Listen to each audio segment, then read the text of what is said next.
దేవునికి మహిమ కలుగును గాక. ప్రభువు పేరట మీ అందరికీ శుభాలు, వందనాలు. మరణాతా. బాగున్నారా? మీ అందరూ క్షేమముగా ఉన్నారని తలంచుచు మరొక పర్యాయం దేవుని నామమున మీ అందరికీ శుభాలు తెలియపరుస్తున్నాను. ప్రియులర, వాక్య గ్రంథమును కొరకు ప్రార్థన చేసుకుందాం. ప్రార్థన. సర్వోన్నతుడా, సర్వాధికారి అయిన దేవా, నీకు స్తోత్రాలు. సమయములో నిదేన దాసుడిని నేను ప్రార్థిస్తుండగా మా ప్రార్థన ఆలకించుము దేవా. మా ప్రార్థన అంగీకరించి నీ ఆత్మచేత నింపి బలపరిచి నీ ఆలోచనతో మమ్మల్ని సిద్ధపరిచి మరొక పర్యాయము నాయన నీ బిడ్డలతో మాట్లాడే భాగ్యము నాకు దయచేసినందుకు వందనాలు. వినిచున్న వారికి నాయన వారు గ్రహించే ఆలోచనను దాన్ని యోచించే ఆలోచన, దాన్ని వెంబడించే ఆలోచన వారికి కలగజేసి నీవే నాలో ఉండి నీ బిడ్డలతో మాట్లాడమని, ఇదేనా దాసుడి నన్ను నీ పనిముట్టుగా వాడుకోమని క్రీస్తు పరిశుద్ధమైన నామమున మాట్లాడుచు, అడుగుచు, బ్రతిమాలుచు స్తుతిస్తున్నాను పరమ తండ్రి. ఆమేన్. మన తండ్రి అయిన దేవుని సన్నిధి తోడుగా ఉండి ముందుకు నడిపించును గాక. ఆమేన్. ప్రభునందు ప్రియ దేవుని ప్రియ స్నేహితులారా, దేవుని సహోదరులారా, ఈ యొక్క సాయంకాల సమయంలో శుభాలు తెలియపరుస్తున్నాను. ఎందుకంటే దేవుడు తన వాక్యము ద్వారా అనేక విషయాలు మనకు అందిస్తున్నారు. అయితే ఈ వాక్యాన్ని బట్టి మనం ఈరోజు 1 కొరింథీ పత్రిక 4వ అధ్యాయము మనం చదువుకొనుచున్నప్పుడు ఈ 4వ అధ్యాయంలో ప్రభు మాట్లాడుతున్న మాటలను మనం వినేవారుగా ఉండాలి. అది ఏమనగా, దేవుడు ఏ రకంగా నీతో నాతో మాట్లాడుచున్నారు, ఏ రకమైన మాటలు నీకు నాకు వినిపిస్తున్నారు, ఏ రకమైన మాటలు ఆయన ఉపదేశము ద్వారా నీకు నాకు ప్రకటిస్తున్నారనే విషయాలు మనం ఎరిగి ఉండాలి. అప్పుడే క్రీస్తును, ఆయన క్రియలు కూడా మనం వెంబడించేవారుగా ఉన్నాం. అందుకాబట్టి ప్రభు చెలవిచ్చిన మాటలు ఇవన్నీ కూడా ఎలాగుంటాయంటే ఆత్మ సంబంధమైన మాటలుగా మనకు కనబడుతున్నాయి. గనుక మనం ఆత్మ సంబంధమైన మాటలు కలిగి ప్రార్థించేవారిగా ఉండాలి. ఈ 1 కొరింథీ పత్రిక 4వ అధ్యాయము 11వ వచనం నుండి మనం చదువుతున్నప్పుడు ప్రభు మాట్లాడుచున్న మాటలు మనం అర్థం చేసుకోవాలి. ఎలాగూ అంటే, ఒక్కసారి మనం గమనించినప్పుడు ప్రభు మాట్లాడుచున్న విధానం, దీవించుచున్నాను, హింసింపబడియు కోర్చుకొనుచున్నాను, దూషింపబడియు బ్రతిమాలుకొనుచున్నాను, లోకమునకు మురుకుగాను అందరికీ పెంటగాను ఇప్పటి వరకు ఎంచబడి ఉన్నాను. ప్రియులరా, అపోస్తలుడైన పౌలు తనకు తానుగా ఎంచుకున్న విధానాన్ని మనం గమనించాలి. పురుగుగాను పెంటగాను మీ కంటి ఎదుట నేను కనబడుచున్నాను అని ఎంచుకున్నాడు. నిజమే, ఇవాళ హెచ్చించుకుంటే మనం సాధించేది ఏమి లేదండి, మనకు వచ్చేది కూడా ఏమి లేదు. అయితే తగ్గించుకుంటూ వల్ల నీలో విశ్వాసం పెరుగుతుంది. హెచ్చించుకోవడం వల్ల నీకేమో ఒరిగేదే ఉండదు. తగ్గించుకుంటూ వల్ల గౌరవం పెరుగుతుంది, సమాజంలో సహాయం పెరుగుతుంది, అలాగే నీ మనసుకు ప్రశాంతత దొరుకుతుంది. హెచ్చించుకోవటం వల్ల నీకు వచ్చే నష్టం ఏంటంటే బీపీ పెరుగుతుంది, అలసట పెరుగుతుంది, కోపం పెరుగుతుంది, ద్వేషం పెరుగుతుంది, అసూయ పెరుగుతుంది, అక్రమం పెరుగుతుంది, అన్యాయం పెరుగుతుంది. ఈ 7 విషయాలు ఆటోమేటిక్గా మనకి పెరుగుతాయి. అలాగే ప్రియులారా, మనం తగ్గించుకుంటే వచ్చేదండి ఆశీర్వాదం వస్తుంది, సంపూర్ణ ఆరోగ్యం, ఆయుష్ను పెరుగుతుంది, దేవుడిని చూసి అదృష్టం దొరుకుతుంది. 4 సంపూర్ణంగా 4 ఉన్నా, గొప్పగా 7 ఉన్నా కానీ ప్రయోజనం ఉండదు. కానీ సంపూర్ణంగా 4 విషయాలు కూడా తగ్గించుకోవటంలో వచ్చే విధానం. తగ్గించుకునే గుణము నీకుందా? ఇక్కడ అపోస్తుడైన పౌలు గారు పురుగుతోనూ పెంటతోనూ మళ్ళీ దీనస్థితిని పోల్చుకుని మాట్లాడుతున్నాడు. అయితే ఇక్కడ 14 సిగ్గుపరచవలసిన కాదు కానీ నా ప్రియమైన పిల్లలనియు మీకు బుద్ధి చెప్పుటకు ఈ మాటలు రాయిచున్నాను. చూడండి, నా ప్రియమైన అంటే నమ్ముచున్నారు, వింటారు కాబట్టి ఈ మాటలు మీకు చెప్తున్నాను. నాకు ఇష్టమై మిమ్మల్ని ఏదో చెప్పాలని చెప్తలేదు. మీరింటే చాలామంది తల్లిదండ్రులు చెప్తారు, ఒరే బాబు జాగ్రత్త అనే పదం వింటే అభివృద్ధి అవుతాడు, మా నాన్న పనికిమాల మాటలు చెప్తాడని వెళ్ళిపోతే. అందుకే దేవుడు తండ్రిని తిరస్కరించిన కుమారుని కూడా చూపించాడు.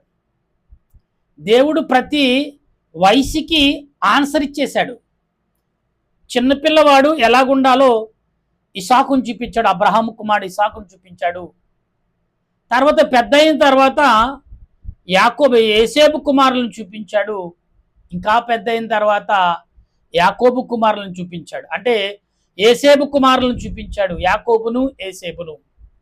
తర్వాత ఏసేబు యాకోబు చేసిన క్రియలను ఎలాగుంటాయో దేవుడు యాకోబు సంతానమును చూపించి స్థిరపరిచాడు. అక్కడి నుంచి పునాదులు వేసుకొచ్చాడు దేవుడు. అయితే తగ్గించుకోవటం వల్ల నష్టమేమి లేదు, కానీ హెచ్చించుకోవడం వల్ల అన్నీ నష్టాలే కలుగుతాయి. అప్పుడుకప్పుడు ఏదో నీకు మేలు జరగవచ్చు, కానీ హెచ్చించుకోవటం వల్ల శత్రుతనం పెరుగుతుంది. తగ్గించుకోవటం వల్ల ప్రేమ పెరుగుతుంది, గౌరవం పెరుగుతుంది, మర్యాద పెరుగుతుంది, ఆప్యాయత పెరుగుతుంది, కడుపు నిండా అన్నము దొరుకుతుంది. మరి తర్వాత ఆదరించేవారు, ప్రేమించేవారు ఊరంతా నీ బంధువులు అవుతారు. అన్నయ్య అని, తమ్ముడు అని, లేకపోతే అక్కయ్య అని ఇలా వరుస పెట్టి పిలిచేవారు దొరుకుతారు మనకు. కులముతో సంబంధం లేదు, బాబాయ్ అని పిలిచేవారు ఒకరు. తెలియన రక్త సంబంధాన్ని ఈ లోకంలో దేవుడిస్తారు. రక్త సంబంధికులైనా కూడా కలిసి ఉంటామంటే లేదు. 60 ఏళ్ళు 70 ఏళ్ళు మన ఇండియా ఆయుస్ అంట 70 ఏళ్ళు అతిక్కుగా, 80 ఏళ్ళు మళ్ళీ గొప్పగా, 90 ఏళ్ళు బ్రతకడంటే ముక్కుతూ ములుగుతూ మంచాన్ని పడి బ్రతకాలంట. మరి జపాన్ కానీ, చైనా కానీ, మరి ఆస్ట్రేలియా కానీ, ఇంక ఇతర దేశాలు జపాను చైనా అయితే 100 ఏళ్ళు పైనే అవలేలుగా 100 ఏళ్ళు 90 సంవత్సరాలు వాళ్ళు పనులు చేస్తారంట. డ్యూటీలు, గవర్నమెంట్ ఉద్యోగాలు, రిటైర్మెంట్ ఉండవంట. ఎందుకంటే ప్రియులారా, వీళ్ళు ఎందుకు అంత ఆరోగ్యంగా ఉన్నారంటే హృదయమును శుద్ధిగా చేసుకున్నారు, మనసును తేలికపరుచుకున్నారు, తగ్గించుకున్నారు, హెచ్చించబడుతున్నారు. మనకు ఏమండి ఒక సామెత ఉంది మన దేశంలో, సొమ్మొకటిది సోకొకటిది. పైగా సొమ్మొకటిది అయితే సోకొకటి చేసేవాడు రోసం కూడా ఎక్కువే, అసూయ ఎక్కువే, గర్వం ఎక్కువే, మోరతనం, హెచ్చించుకోవటం ఎక్కువే, మరి ఆ గర్వంతో మాట్లాడటం ఎక్కువే. పేరొకటిది ఊరొకటిది అన్నట్టుగా ఉంటాం మనం. అందుకే మనం దేంతో హరించిపోతున్నాం తెలుసా? అసూయతో, స్వార్థముతో, పాపముతో, అన్యాయముతో, అక్రమతో మనం ఏం చేస్తున్నామంట?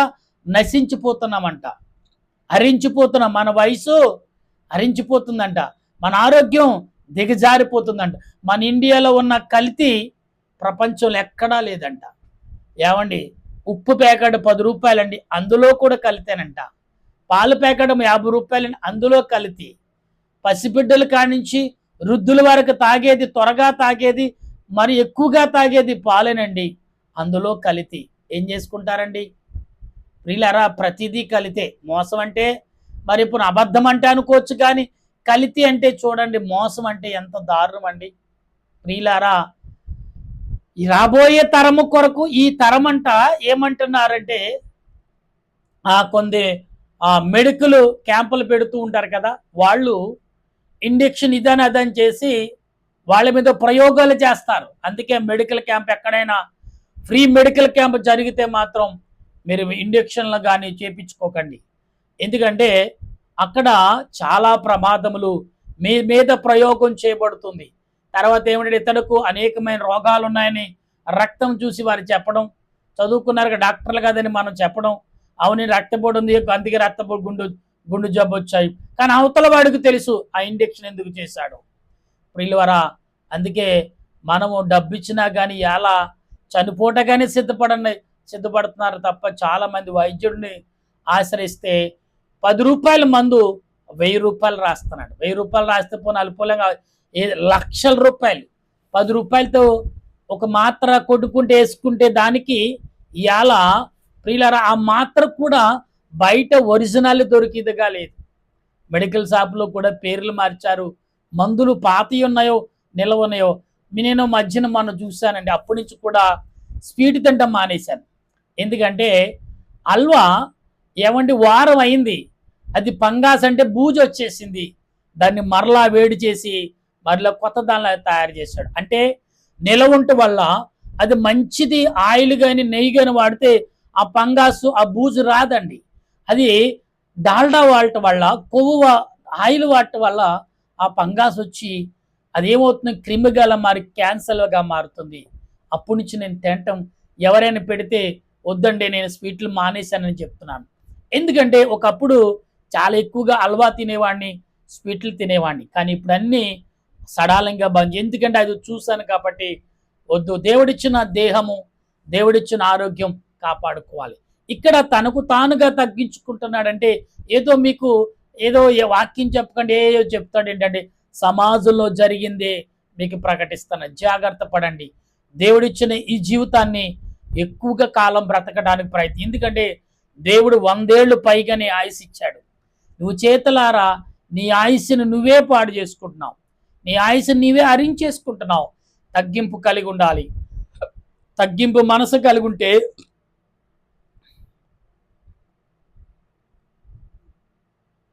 దేవుడు నిన్ను ప్రేమిస్తాడు. తగ్గింపు మనసు కలిగి ఉన్నావా? హెచ్చించే మనసు కలిగి ఉన్నావా? యోబు గారు ఇక్కడ అపోస్తలుడైన పౌలు గారు తగ్గించి మాట్లాడతాడు. ఏమనంటే క్రీస్తునందు మీకు ఉపదేశకులు 10,000 మంది ఉన్నను తండ్రులు అనేకులు లేరు. క్రీస్తు యేసునందు క్రీస్తు దేశు ద్వారా సువార్త ద్వారా మిమ్మల్ని కంటిన్యూది గనుక అన్నాడు. ఇక్కడ ఎందుకు అన్నాడు ఆ మాట ప్రియులారా అంటే మనమును గమనించు. అన్నాడు 10,000 మంది ఉన్నను తండ్రులు అనేకులు లేరు. క్రీస్తు యేసునందు క్రీస్తు సువార్త ద్వారా నేను మిమ్మల్ని కంటిని కనుక అంటున్నాడు. ఇక్కడ ఆయన మీరు నన్ను పోలి నడుచుకుని వారై ఉండవలననియు మిమ్మల్ని బ్రతిమాలుకున్నాడు. అప్పుడే నేను ఈ వాక్యాలు మొదలు పెట్టాక రోమాపత్రిక అలాగే మొదటి కొలిది అపోస్తలుడైన పౌలు బ్రతిమాలుతున్నాడు. నేను క్రీస్తుని పోలి నడుస్తున్నాను, తండ్రి పోలి నడుస్తున్నారు, మీరు నన్ను పోలి నడవండి. ఆయన పోలి నడవటం కాదులే కానీ నన్ను పోలి నడవమని చెప్తున్నాడు. ఎందుకంటే ఆయన ప్రయాణం ఎలాగుందంటే స్వయంగా ప్రభువును చూస్తాడు.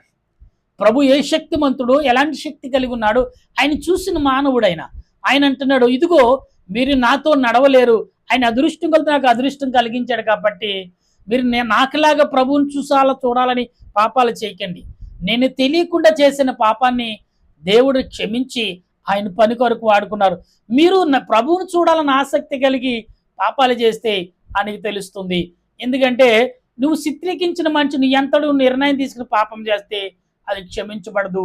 చిత్రీకరించి ఎవరో కీలు బొమ్మగా వాడుకుని అయ్యో తెలియకుండా చేశానే పాపం అని అమాయకంగా నువ్వు చేస్తున్న పాపానికి క్షమాపణ దొరుకుతుందేమో కానీ తెలుసుండి పాపము చేస్తే అది ఎవరో చూడలేదని చెప్తే పిల్లి పాలు కళ్ళు మూసి తాగినట్టు మనము తాగితే ఏదో రకంగా మనము నాశనం అయిపోతాం అనేది దేవుని లేఖనం చెప్తుంది.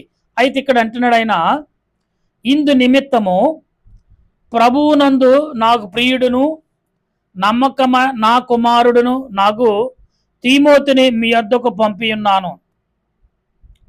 అతడు క్రీస్తునందు నేను నడుచుకున్న విధమును అనగా ప్రతి స్థలములలోను ప్రతి సంఘములోను నేను బోధించు విధమును మీకు జ్ఞాపకము చేయును. నేను మీ వద్దకు రానని అనుకుని కొందరు ఉప్పొంగుచున్నారు. ప్రభు చిత్తమైతే త్వరలోని ఇక్కడ మరలా ఆ మాట నేను మరొకసారి వినిపిస్తాను చూడండి. నేను మీ వద్దకు రానని అనుకుని కొందరు ఉప్పొంగుచున్నారు. ప్రభు చిత్తమైతే త్వరలోనే మీ యొద్దకు వచ్చి ఉప్పొంగుచున్న వారి మాటలను కాదు, ఉప్పొంగుచున్న వారి మాటలే కాదు కానీ వారి శక్తిని నేను తెలుసుకుందును. ఎస్, నిజమేనండి. మనుషులు చాలా గంభీరంగా మాట్లాడతారు. ఏం చూసో తెలియదు కానీ నా గాలి తెలుసు, వీళ్ళు తెలుసు, ఏంటి గాలి మాటలు. నిజంగా తెలిసిన వాడు మౌనంగా ఉంటాడు, ఏమీ తెలియనివాడు ఎగిరెగిరి పడతాడని సామెత ఉంది, లోకంలో జరుగుతుంది. నా కాళ్ళు తెలిసి వీళ్ళు తెలుసు అని మనం అప్పుడప్పుడు వనమూలికలు రోడ్డు మీద పెట్టేవాడు. అప్పుడు పూర్వకాలం ఎన్టీ రామారావు ఫోటో, నాగేశ్వరరావు ఫోటో దిగినట్టు క్రియేట్ చేసుకుని, ఇప్పుడైతే ఏ వచ్చింది కాబట్టి ఎవరు ఏంటో తెలియదు. అప్పుడు క్రియేట్ చేసుకుని అప్పుడు ఆ ఫోటోలు పెట్టుకుని వ్యాపారం చేసుకుని పొట్ట కోసం చేసుకునేవారు. ప్రియులరా, ఎందుకు అంటే మనుషులని మబ్బు పెట్టడం ఇది. అయితే ఇప్పుడు అలా కాదు, మరి ఎంతో దారుణమైన మబ్బు పెడతానో ఊహించలే. కానీ ఇక్కడ మబ్బు పెట్టడానికి కుదరదు. నేను స్వయంగా వచ్చి అతను చూసి కనుగొంటానని పౌలు గారు అంటున్నాడు. అయితే ఇక్కడ ఏమన్నాడు? దేవుని రాజ్యము మాటలతో కాదు శక్తితోనే ఉన్నది. మీరేది కోరుచున్నారు? బెత్తముతో మీ యొద్దకు రావాలినా, ప్రేమతోనూ సాత్వికమైన మనసుతో రావాలినా అని ఇక్కడ పౌలు గారు అన్నాడు. బెత్తముతో రావాలా, సాత్వికమైన ప్రేమతో రావాలా, గద్దింపుతో రావాలా, దేవుని ప్రేమతో మీ యొద్దకు రావాలా? రెండు రకాలుగా మాట్లాడతారు. అంటే అధికారము మనం అయితే నాయకులకి అయితే మనం అధికారం ఇస్తున్నాం, సేవకుడికి ఎవరిస్తారు అధికారం? దేవుడు ఇవ్వాలండి. దేవుడిచ్చిన సేవకుడు ఎవరినైనా గద్దించవచ్చు, ఎవరినైనా నిలబెట్టి మాట్లాడవచ్చు. అందుకే రోషము కలిగిన దైవజనుడు ఎవరు? బాప్తీసు యోహాను గారు సర్పసంతానం అన్నాడు రాజులను కూడా. అవును, రాజులు తప్పు చేస్తుంటే ఏం చేయాలి? నువ్వు తప్పు చేస్తున్నావు, నీ యొక్క అన్నగారి యొక్క భార్యను లేదా నీ చెల్లిగారు ఇక్కడ రక్త సంబంధ యొక్క భార్యను ఆక్రమించుకుని నువ్వు పాపము చేస్తున్నావని గద్దించినప్పుడు అతన్ని బంధించి చెరసాల వేసి తలని నరికి తీసుకొచ్చేశారు. ప్రియులరా, ఇక్కడ ఎలాగుందంటే స్వార్థముతో బ్రతుకుతున్న రాజులు నిజము చెప్తే అవతల వాడిని నిజం చెప్పిన వాడిని ఉంచరండి. ఇలా అదే జరుగుతుంది. ఇలా నేనేం చెప్పినా రేపొద్దున నా మీద కామెంట్లు పెట్టవచ్చు, కానీ సమాజము, దేవుడు చూస్తున్నాడు సమాజాన్ని, సమాజంలో ఉన్న ప్రజలను చూస్తున్నాడు. అందుకే పెద్దలు అనేవారు, పెద్దవారు మాటలు సద్దన్న మూటలు అని. ఎందుకనేవారు అంటే పెద్దవారు ముందు చూపు కలిగి అనుముతో నలిగి బేజారిపోయి అలిసిపోయి వారు మాట్లాడతారు. రే బాబు జాగ్రత్తరా అంటే అన్ని విషయాలు విడమార్చి చెప్తే వారి బుర్రకి ఎక్కదని ఏం చెప్తారు? ఒరే నాన్న జాగ్రత్తకి వెళ్ళండి రా, ఒరే జాగ్రత్తగా ఉండండి రా, ఒరే కొంచెం ఆలోచించి పని చేయండి రా, ఆలోచించి మాట్లాడరా అంటే మాకు తెలుసులే అంటారు. అని ఏంటంటే ఆయన ఇసుకుపోయాడు అలాంటి విషయాలు, ప్రయాణంలో ఇసుకుపోయాడు, మాట్లాడంలో మనుషులు జయించడంలో అలిసిపోయి ఇసుకుపోయి లాస్ట్కి ఒకే ఒక మాటని అన్నిటిని కలిపి ఒకే మాట, జాగ్రత్తగా ఉండండి అని. యేసు ప్రభు జాగ్రత్తతో పాటు గద్దింపించాడు. పౌలు గారు అన్నారు కదా, మీ దగ్గరకు వచ్చినప్పుడు నేను పనికిమాలిన వచ్చాడు అనుకోండి, కానీ దేవుని యొక్క శక్తితో వస్తున్నాను. మీరు గొప్పలకే హెచ్చించుకున్నా, గొప్పలు మాట్లాడినా మీ మాటలేంటో మీ ఉత్తరం ద్వారా కదా నేను స్వయంగా వచ్చి మిమ్మల్ని చూస్తాను అని అంటున్నాడు. ఎందుకంటే దేవునిని పోలి నడిచేవారు ఎవరో, మరి సాతాను పోలి నడిచేవారు, లోక సంబంధంగా నడిచేవారు ఎవరో అందరికీ అర్థమవుతుంది. దేవుని బిడ్డలారా, బైబిలు ఏమండి పాలు తాగే పసిపిల్లవాడికి బోధించింది, ఆడుకునే పిల్లవాడికి బోధించింది, పరిగెత్తే బాలుడికి బోధించింది, యవనుడికి బోధించింది, నడి వయసులో ఉన్నవాడికి అంటే యవన కాలంలో ఉన్న కుమారుడికి బోధించింది, నడి వయసులో ఉన్న వారికి బోధించింది, వృద్ధులకు బోధించింది, ఏమంటే మంచాన పడిన వారికి కూడా బోధించింది, కాసేపుట్లో మరణకు చేరువవుతున్న వారికి కూడా బోధించింది. సుమారు 7 వరుసల వారికి బోధించింది బైబిల్ గ్రంథం.